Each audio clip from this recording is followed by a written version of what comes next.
What's going on, guys? I'm just saying, Boxing Clown 90 here. Here to do a review for you of last night's Prizefighter 4, the heavyweights. Crazy night. Really enjoyed it. I don't know how you did this. Just really quickly go through the whole tournament. You know, and then we'll talk about the winner and things like that. Let's go into the quarterfinals. This was Matt Skelton, joint favourite with Michael Sprott. He was in the first fight with Ali Adams, and you know, he pretty much demolished Ali Adams. Ali Adams was giving it the big talk and things like that. Skelton was really good with his right in this, you know, throwing his right hook pretty much and dominated Adams. Adams didn't know what to do with it, to be honest with you. Adams could not live in there, you know, and the only real way he was going to hurt Skelton was a couple of times in the actual fight in the 3 rounds where you know, went in the clinch. Adams went quite low and lifted up his head to headbutt Skelton. Whether it was intentional or not, I'm not too sure. But that was you know, the only real issue that was there in the fight. But Skelton dominated the fight easily. I think the final score, I had Skelton winning all 3 rounds. I think one of the judges saw it that way, and 2 saw it as Adams won the last round. Adams put up a bit of a fight last round, but I just didn't think any punches were really coming to, would just get to Skelton really, you know, and there were still punches handed. So Skelton was through to the semi-final, and he was through to face the winner of Kevin McBride, the man who beat Mike Tyson, and Frank Nagode. Now, both real heavy men. Agobi about 18 stone, McBride 20 stone, you know, I mean, he didn't look in the best shape of his life at all, to be honest with you. And you could tell, you know, it was a slow fight. You know, Agobi was really good with the jab, but he didn't really. The thing is that McBride was such a big man that you know, it's all very well good with the jab, but you know, to get the real sting in a punch, there had to be you have to get in close to get the knockout. And when he was in close, McBride just enjoyed the fight, you know, up there and close. I mean, it was a slow fight, so McBride really, he got his best work when he was in close. It turned into more of a scrap, you know, for the actual fight. So that was on that note, it was a bit disappointing fight. But on the other hand, it was an interesting fight, scrappy fight, 3 rounds. They were so close anything could happen. I thought Agobi won the fight personally. I am up by 1 round. You know, he won the first round. McBride won the second round for me, and then the third fight, you know, the third round, it was up to you what you thought. I thought Agobi won it. The judges, all 3 judges thought the other way and put McBride to win it, so McBride won a unanimous decision by 1 round. The next fight was an interesting fight for me, Declan Timlin against Shane McPhilbin. Now, I heard of none of these fighters before. Shane McPhilbin only had 3 professional fights in his career.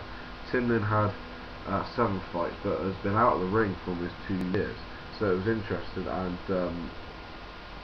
McPhilbin just dominated him. You know, I think McPhilbin was definitely the outsider of the whole thing, and he was really, he showed some really impressive sort of things there. You know, it was really impressive. He got into Timlin. Timlin didn't look in the fight at all, and McPhilbin sort of was more the aggressor. You know, really getting in close, firing shots from all angles to him. Timlin couldn't live in there. He just looked really unsteady. Every time he got hit, he looked unsteady. Teetering a few times in the first round. Timlin got knocked down in the second round, and he managed to last the count. But there was one hard shot with the right, which McPhilbin hit, and Timlin staggered. And the referee came in and stopped it.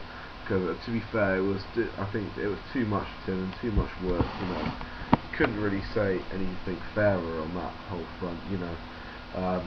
So McPhilbin definitely was the deserving winner. Then we came to the 4th quarterfinal, Michael Sprott against Danny Hughes. Now that was an interesting one because Danny Hughes got the quickest knockout in Prizefighter history so far, of 45 seconds. So we know he comes in, likes to bang, but Sprott, he just looked like a man inspired last night, you know. Quick shots, real quick hand speed, and I've never seen Sprott so quick before, you know. I mean, quick hand speed, always, you know, always comes in, always in close, you know, banging opponents and coming out, you know, and Hughes just couldn't even get involved in the fight, to be honest with you. Hughes had a cut that was actually from an accidental headbutt when they came in for a clinch. had a really bad cut. Actually, at one point I thought he was going to stop the fight because it looked a bad cut and blood was streaming down the side of his face. But then also Sprott knocked down Hughes, I believe, in the second, and the knockdown wasn't given. There was a couple of instances like that actually in the tournament, but Sprott, you know, he got knocked out, it wasn't given, but it was clear he won all 3 rounds. Sprott, you know, and all the judges saw that. It looked very, very good, a good start, which led us to the semi-final. Matt's against Kevin McBride. Now, this is whoever won this would be so sapped of energy because Skelton was coming in. Skelton was coming in quickly, you know, he wanted to come in quickly, but he couldn't get in close because McBride's such a big man that he always likes to fight in close, you know. First round was an up close and scrappy fight. Nothing really between them in the fights, to be honest, in the rounds, to be honest with you. I mean, I had Skelton in down by 1. McBride would really turned it on second round, which is interesting because that's when Skelton really came after McBride, and McBride caught Skelton with a right while he was backed up on the ropes as Skelton was attacking, and you know, it knocked Skelton down, but the referee once again didn't see it as a knockdown, so Skelton really survived that, you know, and which is interesting because Skelton was chasing the second, but the knockdown was not given, you know. So McBride won that round for me, and the final round was still pretty even, but Skelton, after the knockdown, he looked like he was in real disarray, and to be honest with you, if the referee had scored a knockdown, Skelton wouldn't have got up. It took him ages to get up. You know, he looked all disarray, but it was Skelton's final flurry in the last minute of the last round that really pulled it around to his favour.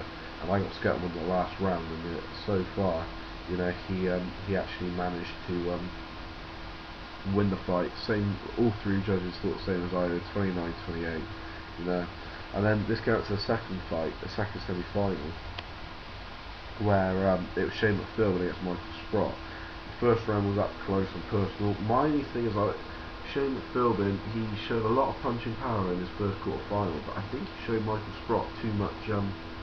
He showed Michael Sprott too much appreciation and almost bowed down to him, because he didn't look like he came to fight. He looked like he was too respectful of Sprott, which in boxing really you don't really have any time to do, to be honest with you.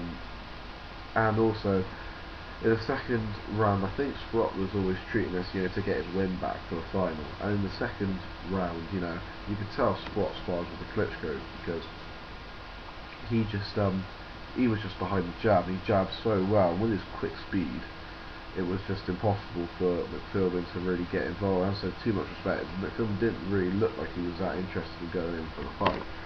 So that was second. I had a unanimous decision. It was a unanimous decision, 30-27, which is what I had. So Michael Sprott was clearly the favourite going into the thing. You know, this is going to be the first part of the video. I'm actually going to have a second part to talk about the final and what happens afterwards. So that, I mean, it's so far really interesting. I think it's got to be for Kevin McBride personally on that note. You know, I mean, 20-stone man, it doesn't look like he'll be around much longer. So, and Shane McPhilbin looked decent at the quarterfinal, which showed too much respect, and Sprott, you know, was sparring with the Klitschko's and obviously learnt a lot about the jab, and quick hand speed, quick feet movement, and just jabbing so well through a leaky defence. Anyway, that's the end of the first video. Be sure to check me out on the second video in about, well, hopefully be linked. Cheers.